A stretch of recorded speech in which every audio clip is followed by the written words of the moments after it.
Bonjour à tous, je suis Audrey Briand, maître en psychologie clinique depuis 1998, sophrologue depuis 2009 et militante pour la cause animale. Nous allons parler cette semaine d'une situation sur laquelle j'ai été questionnée récemment par une patiente prénommée Christine, suivie par un confrère et que toute personne en analyse ou psychothérapie se pose. Que faire avec ma psychothérapie qui n'avance plus et pourquoi n'avance-t-elle plus d'ailleurs? Alors, c'est vrai que la psychothérapie ou l'analyse qui stagne, on n'en parle jamais, or c'est un passage obligé. Immédiatement ou au bout de quelques mois ou après avoir touché un point important, le psychisme va se braquer et ne plus vouloir délivrer le moindre souvenir. La parole ne vient pas, on ne sait plus quoi dire et on en vient à se demander ce qu'on fait en séance. La psychothérapie qui bloque, c'est donc bon signe, puisque elle prouve que notre conscience est sidérée. Et si elle se met en mode défensif, c'est qu'on a découvert une chose importante, qu'on répète un comportement, une situation, ou bien qu'on est sur le point de la dire sans rappeler, la comprendre, etc. Or, lorsque ce blocage est immédiat, dès le premier contact, alors c'est certes très handicapant, mais cela signifie que la situation en elle-même, c'est-à-dire le face-à-face par exemple, tout simplement, ou devoir parler de soi, enfin tout dire, se comporter sans pudeur quelque part, se lâcher, savoir qu'en venant, on va changer sa vie, être intime avec quelqu'un, lui faire confiance et être assez sûr de soi pour réaliser cette opération dantesque n'est pas chose naturelle. Pire, on n'en est pas capable. Alors, il y a ceux qui partent dans des discours sans rapport avec leur souffrance, la raison de leur venue, en guise d'échappatoire. Il y a ceux qui se mettent à pleurer d'emblée, ceux qui tremblent, bafouillent, restent muets et paralysés durant les 50 minutes, ou hostiles, ça arrive aussi. Ceux qui cherchent à devenir familiers, à séduire, les patients qui cherchent à épater par leur connaissance, ceux dans la rivalité, ceux provocateurs, et enfin ceux qui redeviennent enfants face aux parents qu'incarne pour eux le psychothérapeute.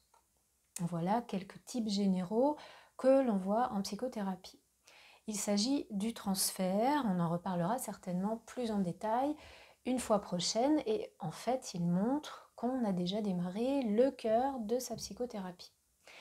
Bien sûr, pour travailler efficacement et que cela ne soit pas une épreuve pour le patient qui bloque déjà de façon massive, il faut, alors première solution, immédiatement ou après quelques séances, travailler avec et expliquer en dédramatisant, recadrer, en faisant verbaliser directement dessus et rassurer afin que la psychothérapie ne s'enlise pas X mois ou années, surtout si la personne ne remarque pas ses actes.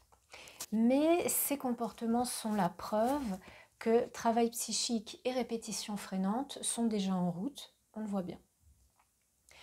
Alors, à moins que le feeling avec le thérapeute ne se fasse pas d'emblée, après 2-3 rendez-vous, j'entends, et provoque objectivement ces réactions, difficile de savoir si elles sont objectives, là, il convient de changer de praticien, simplement. Deuxième solution, sinon c'est à lui en tout cas de vous mettre à l'aise et en tout cas, voilà, les choses vont pouvoir redémarrer. Au cours de notre conversation, Christine m'a bien expliqué qu'il n'y a pas de problème à ce sujet, donc nous ne sommes pas dans ce type de situation. Elle s'entend bien avec son psychiatre. Son blocage se produit chez elle à 11 mois de psychothérapie de type analytique et dure déjà depuis 4 bons mois.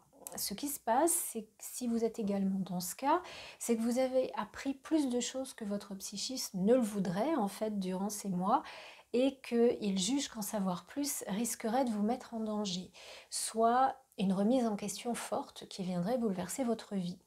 Alors, qu'il s'agisse de secrets familiaux légers, refoulés, de pensées interdites banales ou les mêmes éléments mais sur un registre plus grave et investissant pour vous, Il sait que si tout est découvert, eh ben, plus rien ne sera comme avant. Donc la question est, êtes-vous capable d'assumer une nouvelle vie?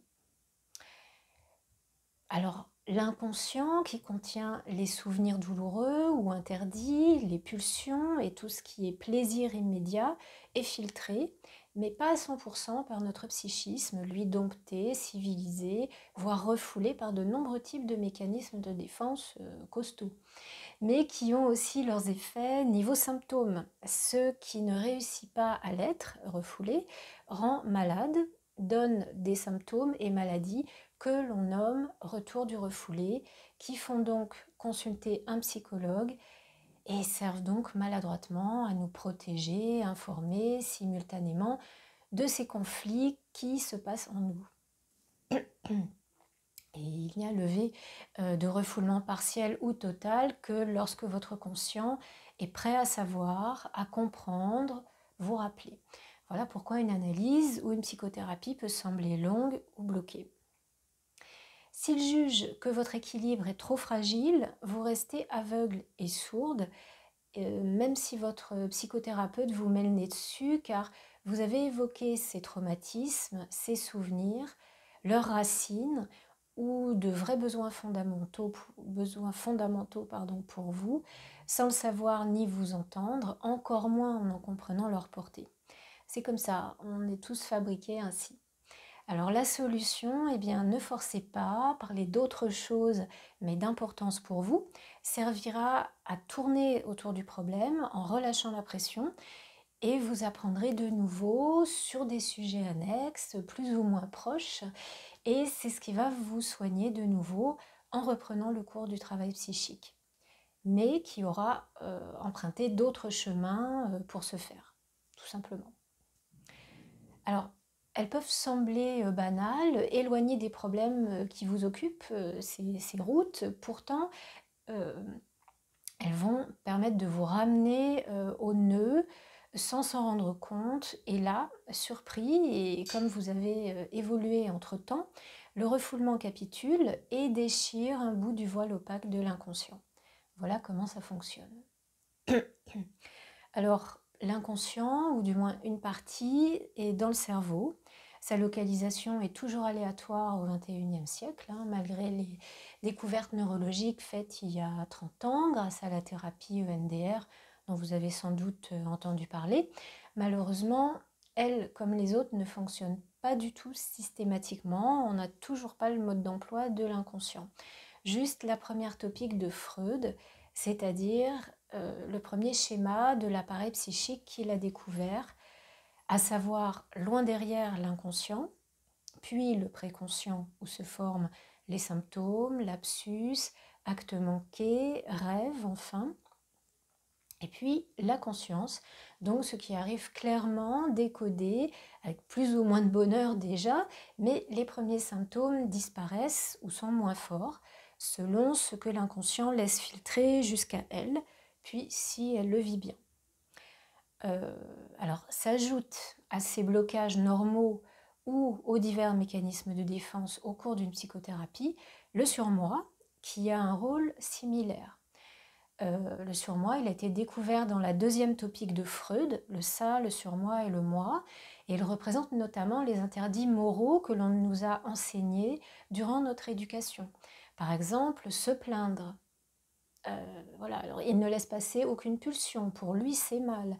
Et il provoque des sentiments de culpabilité, comme par exemple le besoin de se punir en ne s'autorisant pas à guérir, par exemple.